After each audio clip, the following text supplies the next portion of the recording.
4:38 in the morning. This is I-95, the merge from I-4 at 5 o'clock in the morning on Friday,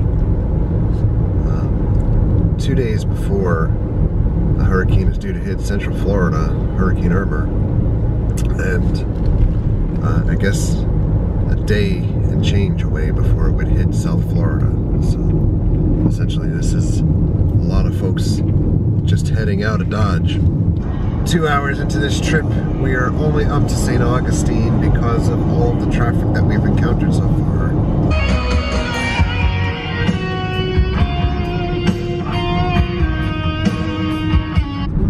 7:20 in the morning, we're finally up to Jacksonville, Florida. Look at all of those containers that come off of the freighter ships. We have a freighter ship over there, just to show you how many containers get piled on there. It's crazy. We're heading to Savannah. Welcome to Georgia. Here comes the heartache, the move out day, excuses for my friends. 9:06 a.m.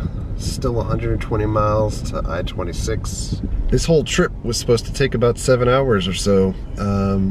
It's now 7 hours from here to get to where we're going, and we've been on the road for just about 5 hours at this point. So it's unbelievable the amount of people that are escaping Florida at this point. I did stop for my first fuel. I only needed like 5 gallons or so, which was pretty good.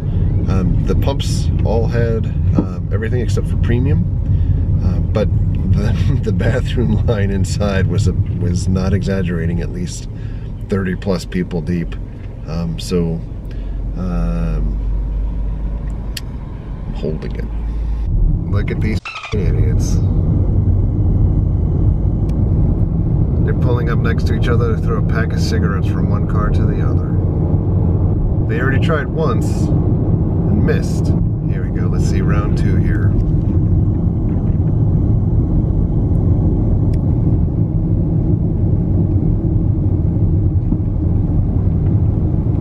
What a bunch of idiots. Here we go. We are officially in South Carolina. And back to traffic again. Oh my God, you gotta love it. It's now 10:32. So we've been on the road for more than 6 hours. And yep, it's still 85 miles just about to get to I-26. That's the Welcome Center in South Carolina. Doesn't look too welcoming.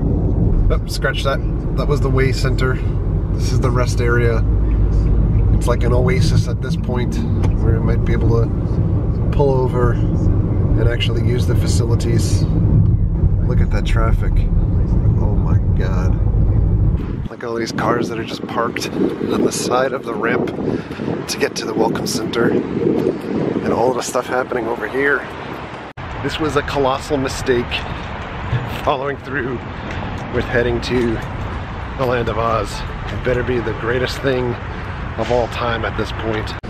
So in the Welcome Center, all of these bottles of water are free. We have charging stations here, and this is for everybody that's trying to escape Florida with the hurricane, but there's water everywhere.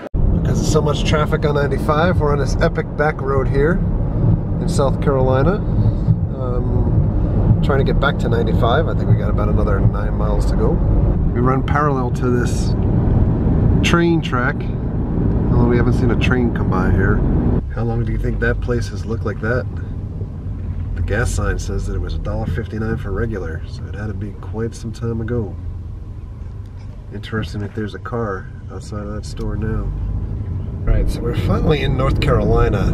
We still have another good 2 hours to go to our destination without traffic, but I did look up on the web roadside attractions, and there was something over in this area that I wanted to see as we get into Columbia. So hopefully we can find it over here. Oh, we're coming up on it. It's this blue building up here. Gotta see if we can pull in. Patience, we're coming up on this thing. There's actually multiple things here now. But look, over my shoulder. It's a 16-foot wireframe AT-AT. AT-AT for those that are offended by the AT-AT name. And over here, it's a wireframe X-Wing. Check it out. Now this is a roadside attraction I can get into. There's another X-Wing over there. So cool. I thought there was a TIE fighter here too, but I'm not complaining. When is the last time you saw something like this? I mean, we have a Moon Man in Orlando, but this is right up my alley. All right. I don't know how long we can show the giant AT-AT for. We need to keep on moving. And I'm pretty sure that's just some guy's house. They have that out in the yard. Left onto State Street. I'm gonna make a left on State Street. We gotta go find our next roadside attraction. Yeah, there's a truck in front of me, Valen. It's like a hybrid of my favorite band, Van Halen. There's huge, and then there's huger. This is what I want to look at. This magnificent attraction is a tribute to Hootie and the Blowfish. They've erected a monument on behalf of Hootie. That's right. I only want to be with you.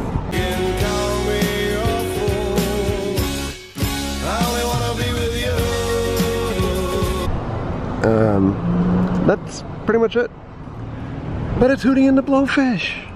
I know we went by that roadside attraction really quick, but reason being is that we've been on the road for 12 hours and we still have like another 4 to go because of traffic and the ice slushing around back there in the cooler.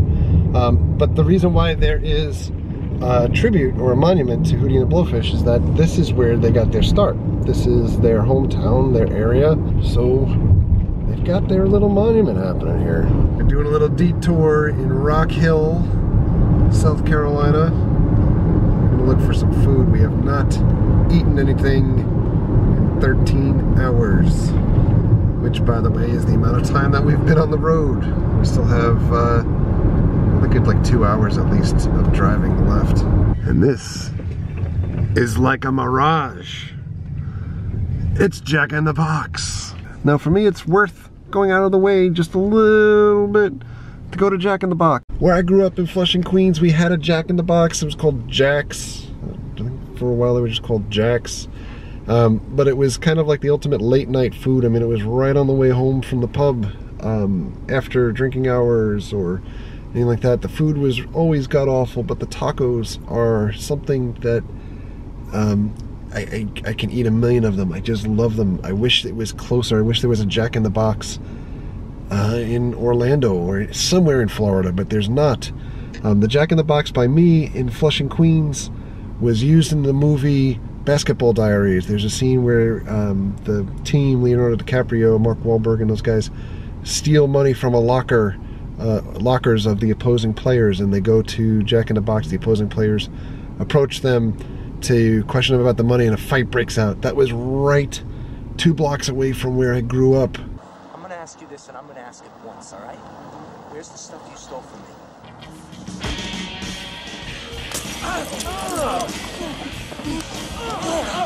But enough of that talk, let's go get some tacos. If you've never seen a Jack in the Box taco before, this is it. It's fairly unidentifiable. Could be cat food inside there, but that delicious meat pocket is amazing. And we've got old school fries and rings. I always pictured the television studio being a little bit bigger than that. There is a tank over there. This bus doesn't look sketchy at all. We're officially in North Carolina. And the foliage is changing colors ever so slightly.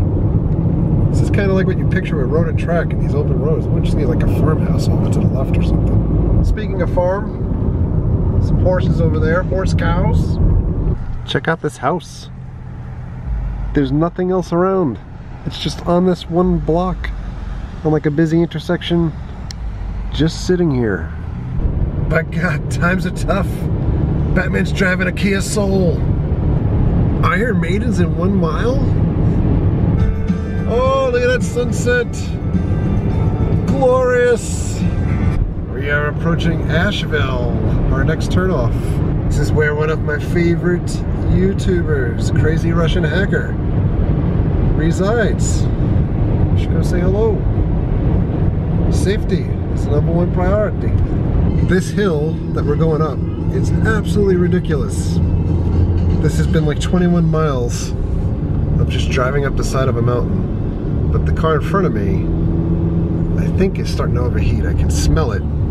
It smells like radiator. And it's, there's a lot of smoke coming from underneath that car. Like that. That at first I thought was fog. But I think he's not gonna make it. You see those lights coming down the road? Those are people jogging in the pitch black. Good news, Beach Mountain has a free app. This road is ridiculously treacherous. Look at those turns that I had to do. I think I'm finally here. It's pitch black there. Can't really tell anything. Finally did make it to the hotel. I can't even pronounce it. I think it's like the beach, an Alpalin beach. You know who can pronounce it probably correctly? It'd be this guy. Hey, I can't get the fireplace on, but it's the Beach Alpin Inn. Beach Alpin. Alpin. 2 words. Yes. Booking.com has it as 1 word. I did notice that. This is the room. Paul and I are splitting a room. We have separate beds. This is the most modern thing in this room, besides anything that we brought ourselves. Yeah, look at this. Wow. That's all I could say was wow the entire way. Like, I don't know what this is. It looks like a speaker? Maybe? Let's investigate. Wow, the door is wood. Like solid wood. Whoa. Yeah, wow. Wow. Wow. And the biggest wow, oh, well, wow. The biggest wow thing when you come in, oh, here's a good wow thing. It looks like somebody jimmied like a screwdriver in here at some point probably to try to break in. Good thing they have that deadbolt. Oh, but somebody also used it on that thing too. But check out the doors. Hotel doors with keys. I'm pretty certain we're gonna get murdered while we're here. But you guys will see the last found footage. And there is a fireplace in here, but Paul told a really great story before. Whoa, there's a door to go outside. You can't use it though, it's wired. It's an alarm. Oh my God. Maybe you need that switch on the wall to make it work. He didn't mess with it earlier. Oh, there's a light on outside. But the guy who apparently there was a guy that showed Paul the room. Yeah, he came into the room and everything. That I haven't seen that in like 2 decades or more, since like Mount Airy Lodge or something. But he told Paul that sometimes, you know, the room is not haunted, but sometimes a gust of air will come in and the fireplace will ignite on its own while you're sleeping. Holy cow. Have I mentioned that The Shining is a house at Halloween Horror Nights this year? Or The Shinning? There's just like a chest of drawers out in the hallway and a chair from like medieval times across from it. We're at the hotel bar. This beer tastes like Yoo-Hoo. More importantly, up on the wall here, E.T. Coors ad, original. What? Look at that view. Not a light in the sky outside of these lights here that's making it kind of look illuminated over there. But pitch black forest. I mean, and we're on top of like this little covered area with a fireplace. If this doesn't remind you of the Friday the 13th video game, if you're playing it, I don't know what would. So on that note, we're gonna avoid Jason Voorhees, head back to the hotel room, get some sleep a little bit. Fresh air does feel good though. It's like 50 degrees outside. I'm sorry, 48 degrees outside, which is like a full, probably 30 degrees or more or less than what it would have been if I was in Orlando tonight. But we are going to get some sleep. So thank you very much for coming along on this very extended trip out to North Carolina today. Normally 7.5, 8 hours. Today, almost 17 hours. Pretty much could have driven to New York without traffic, but I digress. Thank you for coming. Thank you for all of your likes. Thank you for your comments. Thank you for your subscriptions. Treat others the way you want to be treated. Have a great night. See you guys. Cha cha cha. Cha cha cha.